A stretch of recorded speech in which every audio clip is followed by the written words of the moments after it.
Let's talk about the Earth, Wind, and Fire documentary on Hulu. Welcome back to How No Shit.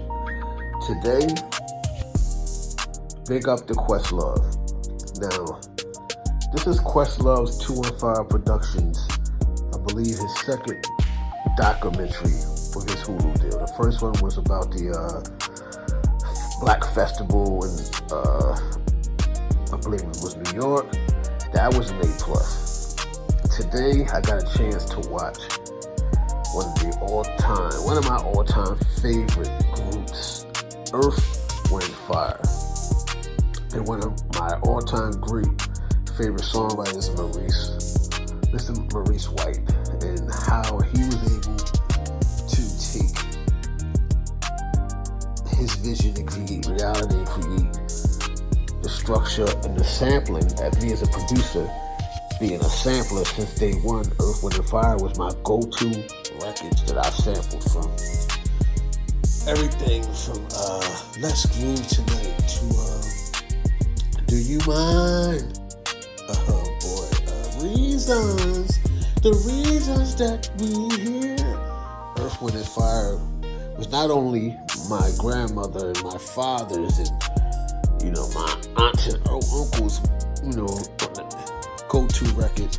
There was a lot of people go-to records, that 70s, that 80s, even to today, you can play an Earth, Wind, and Fire record, any kind of song from that period and bring out some type of emotion.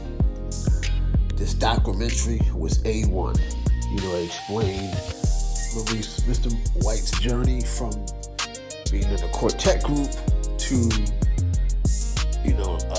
his father not being around, his mother leaving him, to him having to follow his own path and pretty much take care of himself, to creating Earth, Wind, and Fire, and going through the motions as a person that has a corporation does when they have a group, the growing pains. One of the most personal things that I learned from him was his childhood trauma that led to his relationships, never being married, but still having kids, in the way, his trauma affected his life with dealing with women and dealing with relationships and dealing with his own kids. And, that played out, in the documentary. But to see, the creative process and him losing a great songwriter that helped him, get geared that sound to a more complete audience was very good testament to Questlove's journalistic ability to bring that story to life. Just seeing how they went through the eras to the point where they tried to do it in the 80s and how that sound had died down. One thing that never changes when I hear stories about the music industry is the struggles of people in charge, the bands, and keeping that magic together and keeping that business structure together. And Mr. White and Earth, Wind, and Fire was no different from the struggle stories of black and brown people when it came to groups trying to make a way. The music industry has a thing where it kicks you in the butt.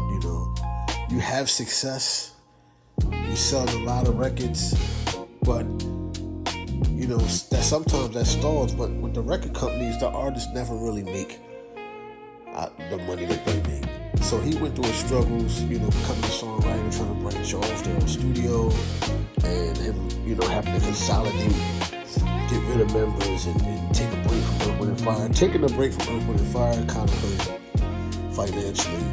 I guess he realized at the time.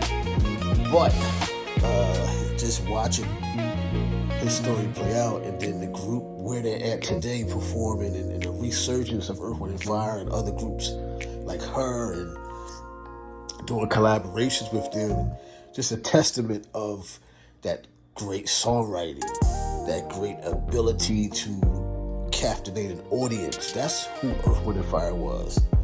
Once again, Questlove put his foot in this one.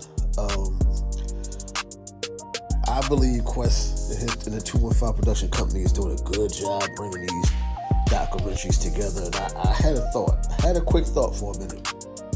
What about, we always see the Michael Jackson stories. We hear about the Jacksons, but we never hear about their story from the mouths of the Jacksons.